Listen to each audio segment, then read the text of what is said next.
बार के pro kabaddi season 11 auction में कुल 8 ऐसे खिलाड़ी थे जिन पे 1 करोड़ से ज़्यादा की बिडिंग लगी थी। एक तरफ वो खिलाड़ी जो कि करोड़पति बन चुके थे जिन पे बिडिंग लगी, और एक तरफ वो खिलाड़ी जो कि इतने बड़े बड़े नाम हैं और वो रह गए ऑक्शन में अनसोल्ड। इस वीडियो में हम जानने वाले कुल 25 बड़े प्लेयर्स के बारे में जो कि इस ऑक्शन में अनसोल्ड रह चुके, क्या कारण से वो अनसोल्ड हुए, सब कुछ आपको जानने को मिल जाएगा। वीडियो थोड़ा लंबा जरूर हो सकता है लेकिन आप सब कुछ जानने को मिलेगा। कौन कौन सी वो प्लेयर्स है, कुछ आपको शॉकिंग नाम भी लगेंगे, वो भी आपको बताऊंगा क्यों वो अनसोल्ड गए हैं, ऐसा क्या कारण है कि फ्रेंचाइज अब उतना फेथ नहीं दिखा पाई उन पे ऑक्शन पे, सब कुछ आपको जानने को मिल जाएगा। तो चलते सबसे पहले और बड़े खिलाड़ी जो कि विशाल भारद्वाज थे। विशाल भारद्वाज इस बार के PKL 11 के ऑक्शन में अनसोल्ड रह गए हैं। लास्ट सीजन के ऑक्शन में विशाल भारद्वाज अनसोल्ड रहे थे लेकिन राउंड 3 में दबंग दिल्ली केसी ने खरीद लिया, लेकिन इस बार के ऑक्शन में विशाल भारद्वाज को किसी भी टीम ने नहीं लिया, ना ही राउंड 1, ना ही राउंड 2, ना ही राउंड 3, और विशाल भारद्वाज इसी के साथ रह चुके हैं PKL 11 ऑक्शन में अनसोल्ड। मेरे लिए एक बहुत शॉकिंग था क्योंकि लास्ट सीजन जब वो अनसोल्ड रहे थे, बाद में जब दबंग दिल्ली ने उनको अपॉर्चुनिटी दी लेफ्ट कॉर्नर खेलने के लिए,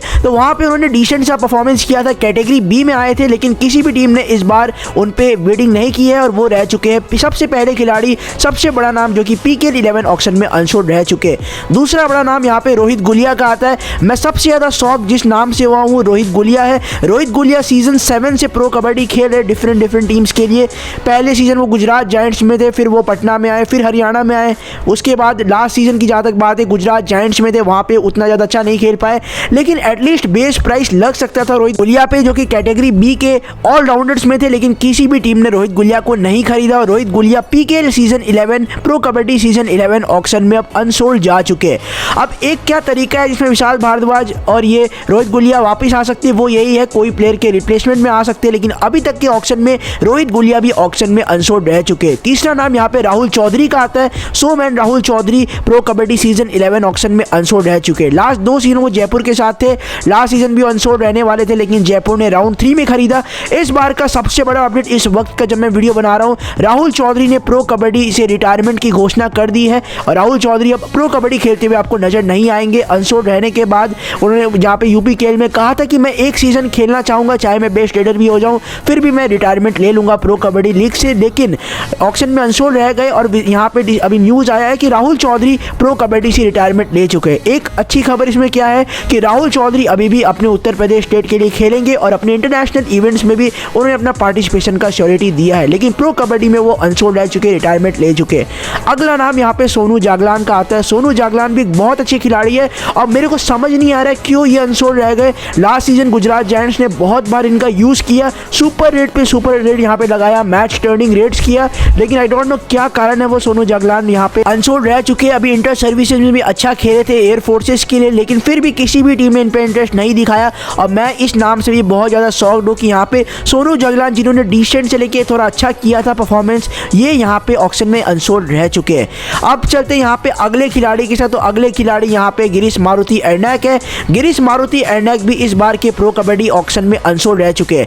अनसोल्ड क्यों रहे गिरीश मारुति एर्नाक? क्योंकि लास्ट सीजन वो यूमा के टीम में थे, वहाँ पे उनको मौके मिले, उसमें वो कुछ नहीं कर पाए, उसके बाद इनको बेंच कर दिया गया और अब वो बात गिरीश मारुति एर्नाक पे नहीं है जो पहले वो खेलते थे। सीजन 1 से लेके सीजन 10 तक वो प्रो कबड्डी का हिस्सा रहे, ये एक बहुत ही बड़ी बात है, लेकिन मेन रीजन इनका अनसोल्ड जाने का है वो फॉर्म है। हाल ही का फॉर्म उतना अच्छा नहीं है यहाँ पे गिरीश एर्नाक का और किसी भी टीम ने इनको इंटरेस्ट नहीं दिखाया और ये भी अनसोल्ड रह चुके हैं। अगला नाम यहाँ पे सुरेंद्र सिंह का आता है। सुरेंद्र पाजी भी इस बार के ऑक्शन में अनसोल्ड रह चुके हैं, किसी भी टीम ने इनको नहीं खरीदा। सुरेंद्र सिंह लगातार यूमा के साथ जुड़े हैं सीजन 5 से, लेकिन इस बार तेलुगु में आए, फिर यूमा ने 2 सीजन से इनको रिटेन किया, लेकिन इस तरीके का फॉर्म में नजर नहीं आए, ना ही वो डोमेस्टिक में कुछ अच्छा कर पा रहे, इसीलिए यहाँ पे सुरेंद्र सिंह इस बार के ऑक्शन में अनसोल्ड चले गए। मैंने प्रेडिक्ट किया था अनसोल्ड प्लेयर्स वीडियो में कि सुरेंद्र सिंह भी यहाँ पे अनसोल्ड जाएंगे, बिल्कुल वैसा ही हुआ है। अब मैं कुछ ज़्यादा शॉक नहीं हूँ क्योंकि फॉर्म बहुत डाउन हो गया सुरेंद्र सिंह का और इस बार के ऑक्शन में सुरेंद्र सिंह जा चुके हैं अनसोल्ड। अब यहाँ पे चलते अगले खिलाड़ी पे। तो ये भी एक बहुत बड़ा नाम था सुरेंद्र सिंह जो कि अनसोल्ड गया है। अगला खिलाड़ी यहाँ पे आप देख सकते हो नाम आता है यहाँ पे हरिंद्र कुमार का। हरिंद्र कुमार भी एक बहुत ही कंसिस्टेंट खिलाड़ी है जो कि प्रो कबड्डी खेल रहे, लेकिन लास्ट 2 सीजन से इनका फॉर्म में बहुत फर्क आया है। लास्ट सीजन वो यूमा से यूपी उदास में आ गए थे और परफॉर्मेंस नहीं कर पाए, UPKL में डिसेंट खेले, फिर भी किसी भी टीम ने इन पे इंटरेस्ट नहीं दिखाया और ये अनसोल्ड हो चुके। अगला नाम CR66 यानी चंद्रन रंजीत का है। मैं पूछना चाहूँगा आ रहे फ्रेंचाइज को, ये क्या कारण है कि चंद्र रंजीत को नहीं लिया?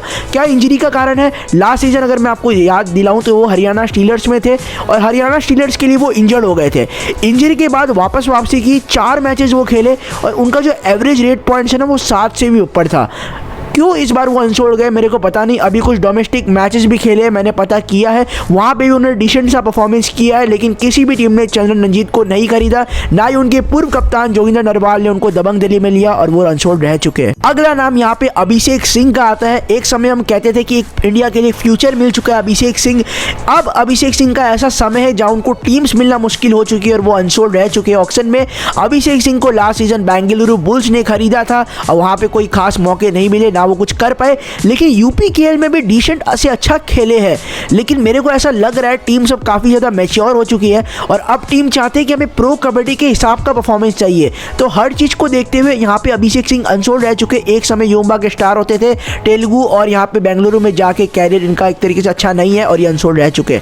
अगला नाम यहाँ पे रण सिंह रनिया का आता है। रण सिंह रनिया एक ऐसे खिलाड़ी है जो बहुत ही एक्सपीरियंस होल्ड करते हैं।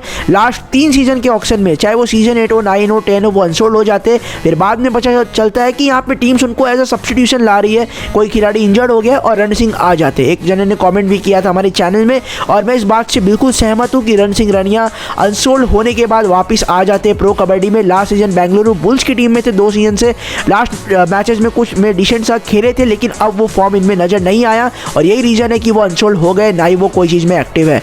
अगला नाम यहाँ पे सचिन नरवाल का आता है। ये नाम मेरे को बहुत शॉकिंग लगा। बेंगलुरु बुल्स लास्ट 2 सीजन से सचिन नरवाल के साथ कंटिन्यू कर रही है प्रो कबड्डी में और एक बहुत ही अच्छे ऑलराउंडर है, मोस्टली एज अ रेडर देखने को मिलते हैं। मुझे लास्ट सीजन याद आता है जहाँ पे एक समय बुल्स का मैच था तमिल थलाइवास के साथ, वो मैच में सचिन नरवाल ने 3 बोनस किया था और वो मैच को बदल दिया था और एक बहुत अच्छी रेडर है, लेकिन आई डोंट नो क्यों ये अनसोल्ड गए हैं। अब इसका जो रीज़न है वो हमें फ्रेंचाइज या कहीं से मिल सकता है, लेकिन ये इस बार के ऑक्शन में अनसोल्ड रह चुके। अगला नाम सुरेंद्र नाडा का है। One of the most best defenders of the pro kabaddi, ankle hold specialist के नाम से जाने जाते हैं, लेकिन अब एक ऐसा समय आ चुका है जहाँ पे सुरेंद्र नाडा को किसी भी टीम ने नहीं खरीदा है। लास्ट सीजन भी अनसोल्ड थे, सीजन 8 में बंगाल वॉरियर्स में थे, आई थिंक 9 में बंगाल में थे, उसके बाद सीजन 10 में अनसोल्ड चले गए, इस बार के ऑक्शन में भी अनसोल्ड चले गए। जब आप कोई लीग नहीं खेलते हो, एक्टिव नहीं होते, नेशनल्स नहीं खेलते, तो अब ऑब्वियसली आप अनसोल्ड जाओगे। अगला नाम यहाँ पे आता है रजनीश दलाल का। रजनीश तेलुगु टाइटंस के साथ इनका बहुत ही लंबा जर्नी रहा है, सीजन 6 से लेके सीजन 10 तक एक ही टीम के लिए खेले हैं। रजनीश की जहाँ तक बात करें तो लास्ट सीजन में वो तेलुगु टाइटंस में थे, वहाँ पे इंजर्ड हो गए, उनके जगह एक रिप्लेसमेंट आया था, आई थिंक रतन गावड़ा करके थे और तेलुगु में बहुत ही अच्छा खेलते थे वो, लेकिन इंजरी के कारण जूझ रहे अभी भी इंजरी से। और मैंने भी वीडियोस देखे थे, एनसीए में ट्रेनिंग कर रहे, लेकिन किसी भी टीम ने इंटरेस्ट नहीं दिखाया है। आई थिंक इंजरी, कोई भी टीम नहीं चाहती कि इंजरी के साथ खिलाड़ी खेले, तो इसलिए यहाँ पे अनसोल्ड हो चुके हैं। अगला नाम सचिन चंद्रशेखर का आता है। ये भी थोड़ा सा शॉकिंग नाम है। पटना पायरेट्स के लिए हम जानते हैं नीरज सचिन की जो डुओ होता था कवर्स में बहुत अच्छा चलता था, लेकिन लास्ट सीजन क्या हुआ कि सचिन चंद्रशेखर हो गए इंजर्ड, उनके जगह आ गए स्क्वाड में अर्पित सरोहा, अनसोल्ड हो गए और इस बार के ऑक्शन में किसी भी टीम ने नहीं खरीदा इनको। आई थिंक ये थोड़ा सा शॉकिंग है क्योंकि सचिन चंद्रशेखर सारे मैचेस लीग्स खेलते हैं, एक्टिव रहते हैं, लेकिन इस बार के ऑक्शन में वो अनसोल्ड रह चुके। आई होप किसी ना किसी तरह इनकी वापसी हो। अब देखते हैं, ऑक्शन में तो वो अनसोल्ड रह चुके हैं। अगला नाम इस ऑक्शन में आता है अरकम शेख का। अरकम शेख एक महाराष्ट्र के लेफ्ट कवर डिफेंडर है जो कि 2 सीजन से प्रो कबड्डी एक लौते टीम गुजरात जायंट्स के लिए खेले हैं। सीजन 9 जब वो खेले थे तो वहाँ पे डिसेंट परफॉर्मेंस किया था, लेकिन सीजन 10 में बिल्कुल वो फेल हो गए, अनसक्सेसफुल टैकल्स बहुत किया। फिर कोच साहब ने यहाँ पे बालाजी डी को मौका दिया और इस बार के ऑक्शन में अरकम शेख को किसी ने नहीं खरीदा। जहाँ तक मैं अभी की बात करूँ तो एक्टिव है, अभी महाराष्ट्र का एक सीनियर नेशनल हुआ है, मेरे को एक याद है अभी हुआ था, वहाँ पे अरकम शेख बहुत अच्छा चले थे, लेकिन किसी भी टीम ने इंटरेस्ट नहीं दिखाया। कोई ना कोई कारण होगा, कंसिस्टेंट नहीं है, इसीलिए अनसोल्ड हो गए। अगला नाम यहाँ पे जीबी मोरे का आता है। हम कमेंट्री में सुनते थे जीबी मोरे को, जीबी मोरे क्या बात है छोरे, आई थिंक ये एक वर्ड था, एक लाइन दिया गया था, क्योंकि इस तरीके का परफॉर्मेंस करते थे जब वो गुजरात और बुल्स में थे, वहाँ पे बहुत अच्छा चलते थे, लेकिन अब बुल्स में थे, उसके बाद फिर गुजरात में लौटे लास्ट सीजन, वहाँ पे राम मेहर सर ने इतना मौका नहीं दिया, फिर इंजरी हो गया, उसके बाद ज़्यादा एक्टिव नहीं है। अभी मैं आपको बता दूँ उतनी ज़्यादा लीग्स नहीं खेल रहे, इसीलिए यहाँ पे टीम्स को इनका भरोसा नहीं है और इसीलिए ये अनसोल्ड रह चुके हैं। अगला नाम यहाँ पे सुनील नरवाल का आता है। ये थोड़ा सा शॉकिंग नाम है। लास्ट सीजन सीजन के ऑक्शन में दबंग दिल्ली ने खरीदा था, लेकिन ये इंजर्ड हो गए, इसलिए इनके जगह योगेश दहिया को खिलाया और योगेश दहिया बहुत अच्छा खेल लिए एनवाईपी, और सुनील नरवाल इस बार के ऑक्शन में अनसोल्ड चले गए हैं। पटना पायरेट्स के लिए एक बहुत ही कंसिस्टेंट राइट कॉर्नर डिफेंडर थे, लेकिन इंजरी से जूझ रहे थे, और इस बार के ऑक्शन में किसी भी टीम ने सुनील नरवाल को बेस प्राइस में भी नहीं खरीदा है, और इस बार के ऑक्शन में सुनील नरवाल रह चुके हैं अनसोल्ड।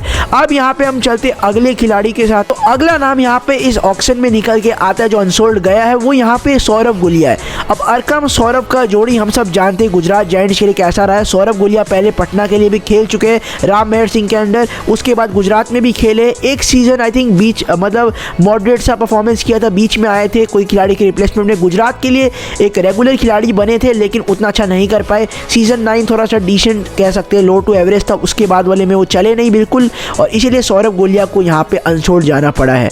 अगला नाम के प्रपंजन का आता है। प्रो कबड्डी के one of the most experience team जो कि मल्टीपल टीम्स के लिए खेल चुके हैं, लेकिन हरियाणा स्टीलर्स के लिए वो लगातार 2-3 सीजन से खेल रहे हैं, लेकिन अनसोल्ड गए हैं के प्रपंजन। अब क्या कारण है इसके पीछे मैं आपको बताता हूँ। अब के प्रपंजन एक तरीके से एज फैक्टर होता है, आई थिंक उतना एज तो नहीं है इनका, 30 के आसपास है, लेकिन अब वो बहुत सीजन्स प्रो कबड्डी खेल चुके हैं। अब वो जो पहले का जो बात होता था जहाँ पे वो एस्केप बहुत अच्छी लगाते थे, लायन जंप लगाते थे, अब वो देखने को नहीं मिला है, और के प्रपंजन ऑक्शन में अनसोल्ड रह चुके हैं।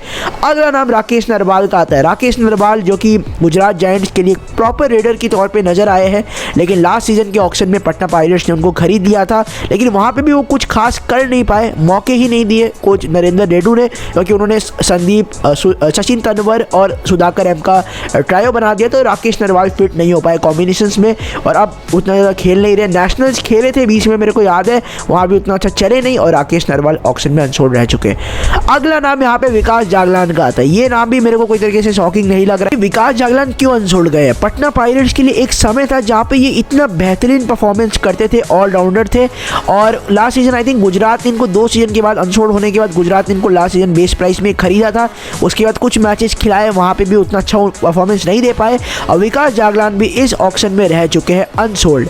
अगला नाम आता है यहाँ पे सेल्वामणि के का। अब कितने लोग इस खिलाड़ी को जानते हैं आप मेरे को कमेंट कीजिएगा। सेल्वामणि के एक बहुत ही कंसिस्टेंट रेडर रह चुके हैं प्रो कबड्डी के, जयपुर पिंक पैंथर्स, दबंग दिल्ली, उसके बाद लास्ट सीजन तमिल थलाइवास ने इनको स्काउट किया था, ऑक्शन में खरीदा था, पहले मतलब एक तरीके से प्री साइन कर लिया था, लेकिन ऑक्शन में फॉर्मेलिटी की तरह खरीद लिया था, क्योंकि सेल्वामणि का मेरे को पता चला था ट्रायल्स में भी हुआ था, वो कोई ट्रायल्स में गए थे, उसके बाद इनको वापस खरीद लिया तमिल थलाइवास ने, लेकिन अब परफॉर्मेंस नहीं था, मौके नहीं मिले, अभी भी अच्छा नहीं खेल पा रहे, इसलिए वो अनसोल्ड हो गए। अगला नाम संदीप धुल का आता है। ये थोड़ा सा मेरे को चौंका देने वाला फैसला लग रहा है। लास्ट सीजन अनसोल्ड गए थे, मैं मानता हूँ, ठीक है, इस बात में मेरी कोई मनाही नहीं है, लेकिन फिर तेलुगु टाइटंस ने as a replacement I think Vinay Reddu का साइन किया था इनको, वहाँ पे कुछ मैचेस संदीप धुल ने बहुत अच्छे खेले थे, ठीक है, मतलब एक तरीके से लग रहा था संदीप धुल वापस आ चुके, बैक होल्ड्स भी अच्छा करे थे लास्ट सीजन, लेकिन फिर बीच में परफॉर्मेंस डगमगाया उनका, और ये वापस उतना अच्छा एक्टिव नहीं हो पाए, ना इनका नेशनल्स में सिलेक्शन हुआ, इसी के साथ ये रह गए ऑक्शन में अनसोल्ड। आखिरी नाम 25वां खिलाड़ी हमने जो लिस्ट में रखा है वो बलदेव सिंह है। बलदेव सिंह मेरे को याद है प्रो कबड्डी सीजन 7 की बात कर रहा हूँ, जहाँ पे बंगाल वॉरियर्स के बेस्ट डिफेंडर थे, ठीक है, रिंकू बलदेव की जोड़ी किसको किसको याद है, आई थिंक सबको याद होगा। रिंकू बलदेव की जोड़ी कितनी फेमस मानी जाती थी बंगाल वॉरियर्स में, एक तरफ रिंकू लेफ्ट कॉर्नर, रिंकू को चलो टीम मिल गई है, अनसोल्ड गए थे, इस बार वो आई थिंक लास्ट राउंड में खरीदा है दबंग दिल्ली ने, if I am not wrong. और बलदेव सिंह को क्यों नहीं खरीदा इस पे आ जाए, लास्ट सीजन में अनसोल्ड थे, इंजरी हुआ है, मैं आपको बता दूं इंजरी हुआ था, और आई थिंक उनका एक सर्जरी का वीडियो भी आया था उनकी सोशल मीडिया हैंडल्स में, और उसके बाद अभी तक की जहाँ तक बात है, अभी एक बीच कबड्डी हुआ है जहाँ पे मनप्रीत सिंह, मंजीत चिल्लर और श्रीनिवास रेड्डी ये 3 सेलेक्टर थे, और वहाँ पे एक लीग हुआ था जहाँ पे मुझे याद है बलदेव सिंह चैंपियन बने थे और बहुत अच्छा खेले थे, फिर भी किसी टीम ने उनको विश्वास नहीं दिखाया और वो अनसोल्ड रह चुके हैं, और इस बार के ऑक्शन में नहीं खरीदे गए। अब बात करते हैं उन खिलाड़ियों के बारे में जो मैं एक्सपेक्ट कर रहा था अनसोल्ड होंगे, लाइक दीपक निवास हुड्डा ऑलरेडी पॉलिटिक्स में जा चुके हैं और कोई एसोसिएशन ऑफ कबड्डी के साथ उतना रहा नहीं है, इसलिए वो अनसोल्ड चले गए हैं। रविंदर पहल एक और बड़ा नाम, द हॉक के नाम से जाने जाते हैं, ये भी अब एक्टिव नहीं है, कोई भी टूर्नामेंट्स नहीं खेल रहे सिवाय इंटर रेलवेज, तो यहाँ पे टीमों का विश्वास इन पे अब उठ गया है, और यहाँ पे रविंदर पहल अनसोल्ड रह चुके हैं। तीसरा और एक और बड़ा नाम संदीप नरवाल का आता है, सबसे अच्छे ऑलराउंडर प्रो कबड्डी में अगर हम गिने तो टॉप 3 में इनका नाम शामिल है, एक बहुत ही बड़े खिलाड़ी रह चुके हैं, लेकिन अब इन पे टीम्स नहीं जा रही है क्योंकि अब ये उतना एक्टिव नहीं है, ठीक है। पहले बहुत अच्छा खेलते थे, अभी भी खेलते हैं मैं मानता हूँ, लेकिन अब टीम के हिसाब से नहीं है। और संदीप दुल अब शायद एकेडमी वगैरह भी खोल चुके, तो यहाँ पे इसीलिए अनसोल्ड जा चुके हैं। उसके अलावा जो बड़े नाम है रोहित कुमार अक्की वो भी अनसोल्ड है, विशाल माने अनसोल्ड है, रिशांग देवाडिया का नाम ऑक्शन में नहीं था, सुकेश हेगड़े अनसोल्ड है, मोनू गोयत अनसोल्ड है, नितिन तोमर अनसोल्ड है, एक लंबा लिस्ट है अनसोल्ड प्लेयर्स का। तो जो कबड्डी सीजन 11 में दोबारा अनसोल्ड रह चुके हैं। तो दीपक हुड्डा का मैं एक्सपेक्ट कर रहा था कि वो पॉलिटिक्स में जा चुके हैं और वो कबड्डी का उतना उनका नहीं है एसोसिएशन, तो इसलिए वो अनसोल्ड है। बाकी प्लेयर्स भी आपको बता दिया है। टॉप 25 प्लेयर्स आपको मैंने बताया जो कि अनसोल्ड गए हैं ऑक्शन में। आपका क्या वे कौन सा खिलाड़ी सोल्ड होना चाहिए था? क्या आप मेरे पॉइंट से एग्री करते हो? इसमें से कौन सा खिलाड़ी आपको लगता है एज अ रिप्लेसमेंट किसी ना किसी तरीके से उस फ्रेंचाइजी के पास अगर पैसे बचे हैं तो वो साइन हो सकता है? कमेंट कीजिएगा, वीडियो अच्छा लगा लाइक कीजिएगा, चैनल को सब्सक्राइब कीजिएगा। बहुत सारे कबड्डी के वीडियोस और आपको हमारे चैनल में देखने को मिलेंगे। मिलते हैं नेक्स्ट।